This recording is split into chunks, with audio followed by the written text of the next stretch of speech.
شهر رمضان الذي أنزل فيه القرآن هدى للناس وبينات من الهدى والفرقان.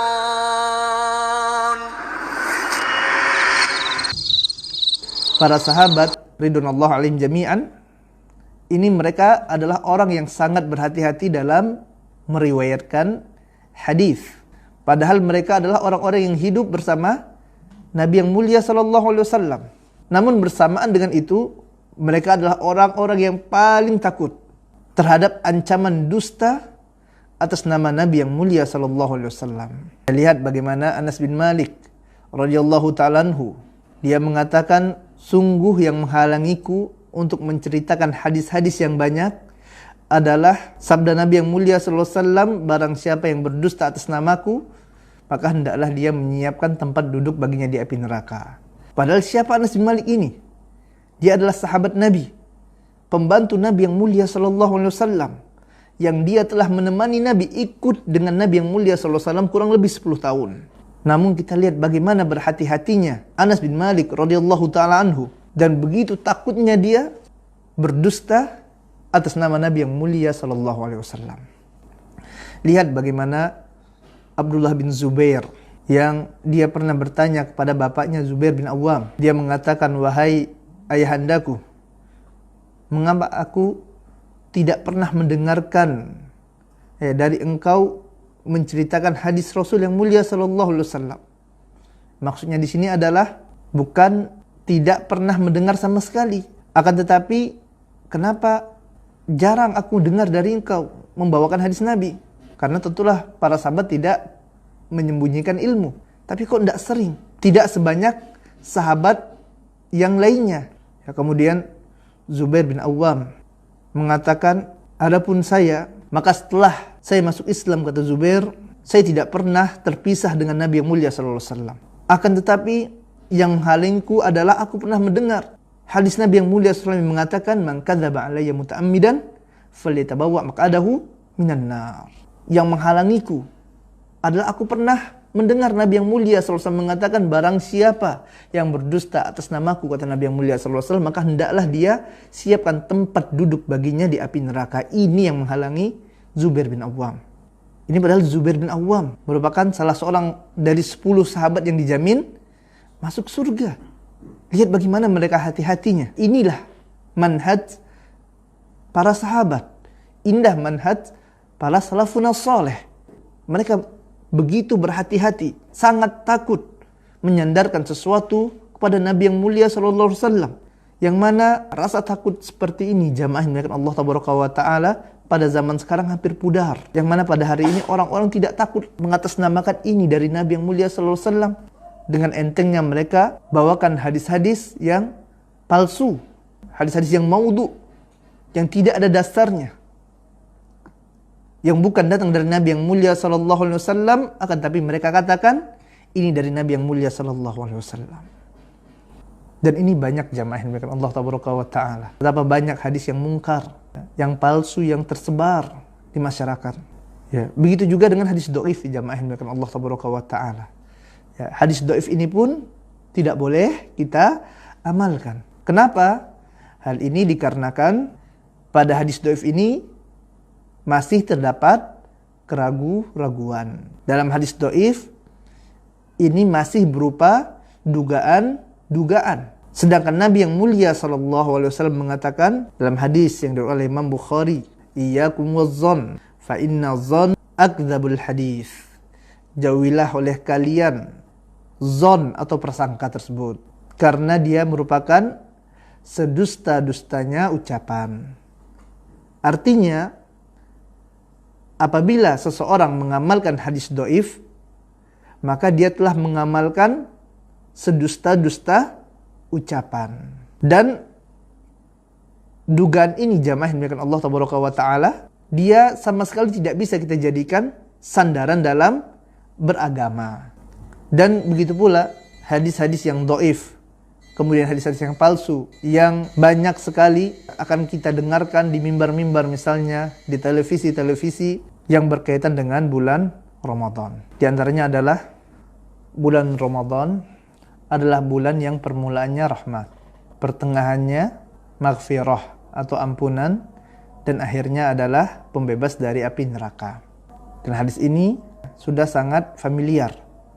Hampir di masjid-masjid, di mimbar-mimbar, ini telah disampaikan oleh para duat, para ustadz-ustadz, begitu juga dengan yang di televisi. Ini banyak sekali, sering sekali dibacakan pada bulan Ramadan. Bahkan saking seringnya dia menjadi keyakinan bagi kaum muslimin.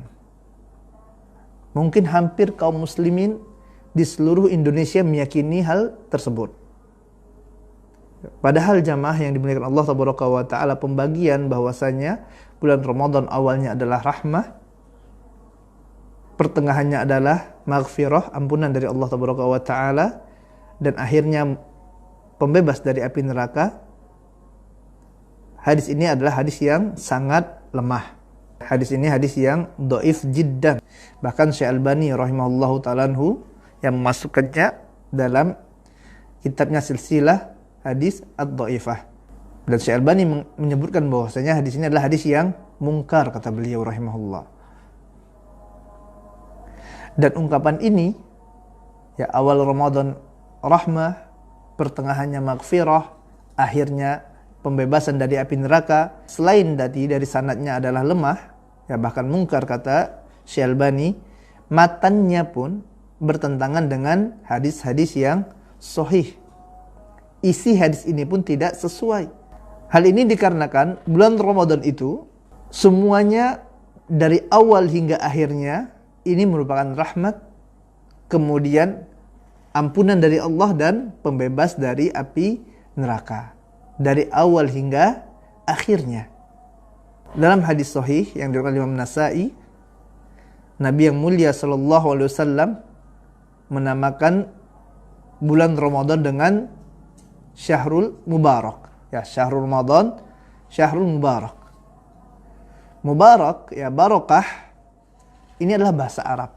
Apa artinya barokah? Al-barakatu hiya kasratul khair wa thubutu. Barokah artinya adalah kebaikan yang banyak yang tetap terus ada. Ini barokah. Makanya Syahrul Ramadan disebut juga Syahrul Mubarak.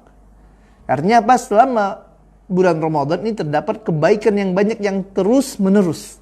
Bahkan dalam riwayat lain, dalam riwayat Bukhari dan Muslim, Nabi yang mulia sallallahu alaihi wasallam mengatakan, "Man shoma Ramadan imanan wa ihtisaban, ghufira lahu ma taqaddama min dzanbih."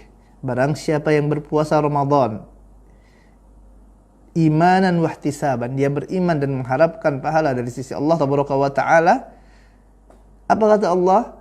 Ghufira lahu ma taqaddama min dzanbih. Maka Allah Tabaraka wa Ta'ala akan hapuskan dosanya pada masa yang telah lalu. Dan di sini jamaah dimuliakan Allah Tabaraka wa Ta'ala, Nabi yang mulia sallallahu alaihi wasallam tidak membagi-baginya. Nabi yang mulia sallallahu alaihi wasallam tidak mengatakan bahwasanya pengampunan ini adalah pada tengah Ramadan, tidak. Atau di awal Ramadan, tidak. Atau bahkan di akhirnya. Akan tapi Nabi yang mulia sallallahu alaihi wasallam mengatakan ghufira lahu ma taqaddama min dzanbi, akan diampunkan dosanya pada masa lalu. Ya, dan hadis ini juga jamaah yang dimuliakan Allah Tabaraka wa Ta'ala membatalkan keyakinan orang-orang sufi yang mana mereka katakan kalau ibadah jangan mengharapkan pahala. Padahal Nabi yang mulia sallallahu alaihi wasallam mengatakan apa?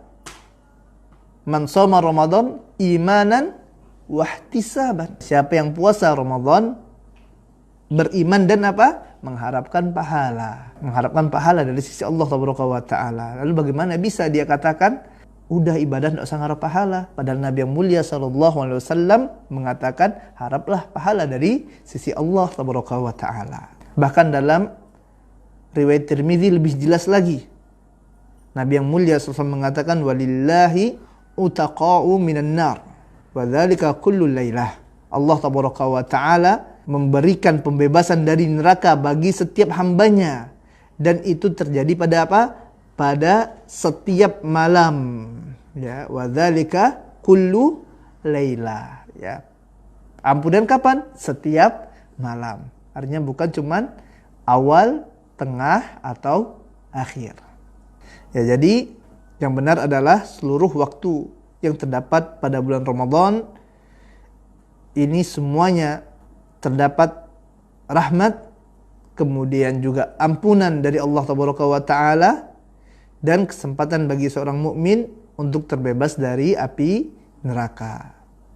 يا أيها الذين آمنوا كتب عليكم الصيام كما كتب على الذين من قبلكم لعلكم تتقون